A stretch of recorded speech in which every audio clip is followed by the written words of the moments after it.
want that really nice weather. Yeah. Yeah, let's introduce the teams. I'm a fan of that. Into LoL Park, this is going to be your KT roster. No surprises, guys. Prey, Snowflower, Smeb, Score, and BDD. And, Smiles across the board. Yeah, and you can hear the fans. These are players with so much pedigree. Way out next. This is the roster that they've been using every single time. Remember, it was the crazy carousel with the Afrika Freaks in spring season, fielding about 15 different people in different positions.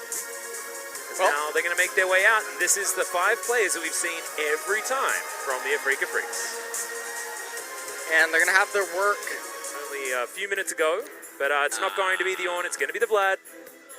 And now, our pile-in teamfight composition has really brought itself together on the Afrika side. And as they actually locked that in, he didn't look too enthusiastic about it. And I'm not one to totally read into facial expressions or whatnot, but Afrika doesn't look the most enthusiastic today. Well, I mean, they are on a bit of a losing streak. There's the flag and drag. Good knock-up comes in. Yukal's going to have to flash. He flashes a little bit late, but there's the flash cataclysm. That's going to be first blood going over to Score. He will pay for it. The ultimate flies in. Oh Ezreal. My god, the Ezreal comes down, picks up the kill. Snowflower might be caught in transition, but grand entrance. Score right here. They know that Senen's in this area. Decent knock-up. Justice Punch is going to knock Score off as well. Yukal makes his way over. It's a good taunt. Dread. Senen's going to go into the stopwatch. Score eventually grabs that kill as Snowflower has the quickness, gets himself out, aiming. True shot barrage. Snowflower's going to walk the correct direction. The toe plates went... wait. Okay, well, there's 4 members of KT. Yukal is making his roam over, though, as Senen. Getting people out of the way. Score has to flag and drag to get himself out. Great double knock up there from Snowflower. The ignite comes down. Snowflower's dead, though. Senen grabs that kill. Prey has the Feather Storm, but doesn't have much of his health bar. Hero's entrance is a weird one, but BDD flashes in to get knocked up. Missed times. The entrance there as Prey's going to go down. It's just the Pebble Field that dives on top and Score is flicked back.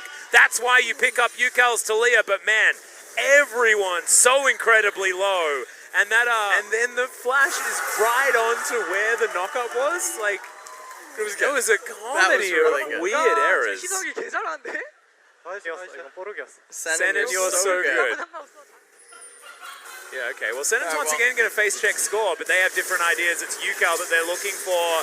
BDD locks down that kill, but Dread's going to dive in. Great grand entrance there from Snowflower to make sure the Zin isn't able to get too much done, but this is the Thunderdome, and it's a Afrika Freaks territory. BDD going to soak so much damage and aiming. He's looking for his E to come off cooldown as he dives on forward. There it is. Featherstorm is baited out by the Afrika Freaks. And Keen's teleport was cancelled by Smeb. That would make sense. He does have that big... The teleport was a little bit needless, and they also give up all priority in mid. Yeah, and Dread's going to have to get out of their stopwatch. Heroic entrance, great knock up onto the Jarvan. He gets pooped out. The Dread is going to be taken, immediately followed up by Senen falling as well, but in comes Keen. The Hemo plate comes down. Prey just gets destroyed, and now everybody else is food for the Vladimir. He's trying to catch up. He's almost unnecessary. His aiming is gigantic as well. Almost finds BDD with that Q. There's no mana. There's no distortions. There is no hope for him to make it out as he lands the last cube. Huge play here from aiming so far this series. I think that's what it was. Right. We'll have to have a chat with him after the game to figure that one out. Aiming, all too easy. I think the game's over. I'll be completely honest. And the reason I'm saying this, well, they're saying, nice, it's amazing. Yeah, stole it, but no, BDD. Gonna say thanks for the leash, and he's gonna take it for himself. Oh, Smeb, okay, aiming, just looking for the solo kill. Can he get it? He can. Baron. It's all too easy. That should be the Baron. Yukal helping aiming out, but I don't think he needed it. Just wrong place, wrong time. Weaver's Wall will stop the rest of KT from getting in here. No smite will be near the pit, but Snowflower flying in wait. BDD over the wall. Mimic Distortion gets him in the pit, but he doesn't do enough damage. Featherstorm used way too early. Oh, Senen doesn't have a lot of he's going to get the HP. knock up onto Score. Yeah, he will be taken down. And now the Afrika Freaks looking for more. Hemo Plague thrown out. Score able to flash himself over. BDD in the Baron pit. It hasn't actually reset just yet as Yukal takes down the LeBlanc. And Dread does fall also. Score going to be able to make it back home. Aiming, throwing some spells around, but Keen's going to be able to find Snowflower here. Cut him off at the pass. Tides of Blood, just one Crimson Rush. He's He's able to take looking for his flank once again. BDD going to be over there. Seismic Shove going to be utilized. He pops back to the distortion as Snowflower has popped the quickness already. But KT weren't able to get anything done because of it. Going to shoot the Baron. Keen's lying in wait. Jace takes the turret. Has the teleport available as well as BDD gets himself out of there. Weaver's wall. Ucal hops over. That distortion was fantastic, but it was a weird decision to be made there as on the bottom side. Score is just going to get murdered by Keen. The Baron has started once again. Jace is just going to win the game, though. A Freak of Freaks. This Baron buff, I don't think, is as important as your Nexus. Well, the thing about this is, even if Smeb gets this bottom inhibitor, now all that's going to happen is a Freak is going to ride the bottom wave. W as well. And now this inhibitor should be taken. Score off to the side. Wants his opportunity. Is Ucal going to go golden? BDD landed the chains, and Smeb's going to be able to lock down that kill. Aiming. Gets out of there as Dread very close to falling down, but is going to survive for the moment. The Hemo Plague in the back line, but KT still want to fight. They're just ignoring Keen and killing everyone else. Finally goes into the Sanguine Pool. Grand Entrance doesn't get the work done, as like you say. Protobelt comes in.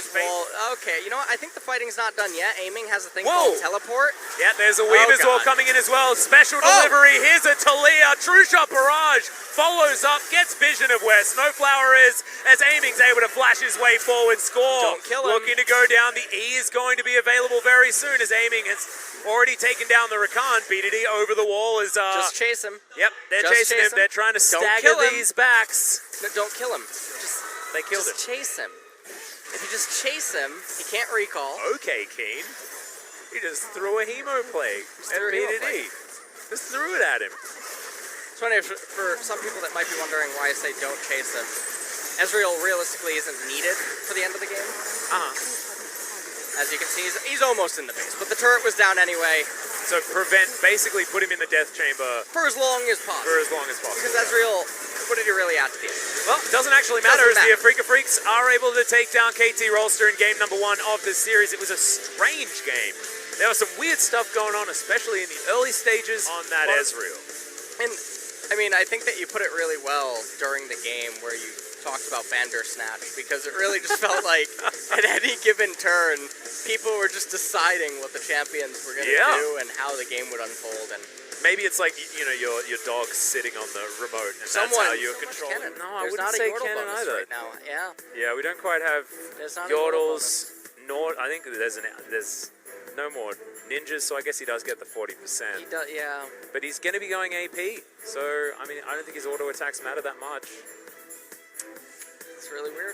Very it is. I mean, this is such an old matchup as well. It's so interesting. I don't know enough actually. Yeah, there's a lot of weird stuff. As Smeb's being converged on, prowling projectile lands. Ucal has the high ground, but Smeb is able to get out without actually having to use his flash at all. No CC in order to help lock that one in. Dread, of course, she's going to do up there. Going to throw some autos, much like Snowflower is trying to throw them at Sen. And we've got heals, we've got ignites, we've got blade doors, we got burst blood. Snowflower's the one that locks that one down, I believe, with the last tick of the ignite. All calculated here from the KT bottom lane. From zero. Slinks back. Oh, man. Okay, there's the flash, the snare, the flash cocoon, the Q comes down. Smeb can't even get flash, but he gets it anyway. Oh, no, what a disaster. Couple of flashes litter the floor. Yeah, he knows his mission. Yeah, it is. How many times can we kill Smeb? And Ucal's going to come down, and they feel like it's an all-you-can-eat buffet. As that's a very easy one. Keen picks it up. Ruthless Predator is named very, very well. Yep. And Smeb now going to walk up to the turret, tries to get there to the relative safety, but he can't. This is actually getting hard to watch. He's being straight picked on. All right, well. Oh, God. This is a category that I wasn't... Okay. Grand Entrance comes in, doesn't actually get the knock up there as the Prowling Projectile will find prey. Q lands. This Ocean Drake does a lot of damage as now Afrika are able to move themselves down. There's the Weaver's Wall. Fantastic placement. Flash from Score, aiming, able to jump over the wall to pick up that kill as Ucal feels like he's everywhere on this map right now. Aiming's auto attack goes a really long distance, but doesn't do enough damage. And now Prey, the threaded volley on top of him from Ucal, gets the Blade Caller. gets the help as BDD dives forward. They're still fighting. Yeah, the Ocean Drake is going to go down, and now the auto attack damage from Dread, not enough in spider form, but does get BDD's real flash. And there is battling going on all over this map as what? Okay, Prey's going to stop the recall. I thought that maybe he'd be able to just get out if he just kept... That's an interesting way to say over, but... Well, the Ignite goes down. Aiming might be dead here. Snowflower needs a couple more autos. It's not enough. He's trying to get a kill under the Ezreal. Has teleport available very soon, and there's the Paranoia. Okay, Arcane Shift already used. Aiming doesn't have flash. The Grand Entrance is all too easy. And now the Yuumi finds herself by herself, but Yukal comes on in. Score's going to get taken down extraordinarily low. Great Cocoon lands onto Snowflower. As Prey goes up in the air, comes down. Death Chamber for you, my friend. As Dread's going to put him there, but not after Score goes down. And now, BDD has to flash out of the way of Senin and Dread. Yukal did go down in amongst that, but it was a Renekton get snowballed 3 kills. And now... pretty cookie cutter combo. Yeah. Renekton Elise. Yep, it's been since the dawn of time. Talking about what LS is talking about. I'm not talking about it. I have no idea what he's talking about it right now. Well, let us know as the Baron is going to go down. BDD getting into the pit. Keen going to flash on over. Really nicely done. Make sure he knows where the portal jump is. The final chapter comes in. Doesn't get the Baron to score. Dives on forward. And now it's a really big crocodile right in amongst it. Eventually, the crocodile does go down, but it's going to cost all the members of KT bar BDD, and now the rest of the base is going to get torn apart. Keen has done his job. Yeah, and they had a minion wave coming up mid lane right now. This could possibly be the end of the game. BDD doesn't have a heck of a lot of wave clear, especially not against the Baron buff. So we're getting this 23 inhibitor seconds. turret and inhibitor. Oh, that seismic shove was so nice. The portal jump comes forward instantly. Yukal flashes, gets the seismic shove at exactly the right position. Now Score, he's got a spell shield, has to use it. The final chapter comes in. True Shot Barrage follows. It's not able to lock down Score after the spell shield wears off. As the Nexus turrets, both of them are going to go down. Aiming, able to use that E to get himself out of the way. Another seismic shot. That is why you don't give Yukal this to Leah. He is so damn good. Keen teleports forward. He's down to half health, but Prey is down to 0. And at 25 minutes, Afrika Freaks go take themselves the Baron, and they brute force the enemy Nexus. That's a 2-0 for the Afrika Freaks over KT. And the second game was definitely much more dominating than the first. It started off in a similar fashion. Keen was able to help ride everything all the way through. And KT just was wandering around. And that's, like, oftentimes you'll look at a composition like that and you'll see Elise Renekton and it's like, well, I guess if we just make it to, like, 30 minutes, we'll be fine. That was an example of it just never being fine ever in any way because that early game was so dominant.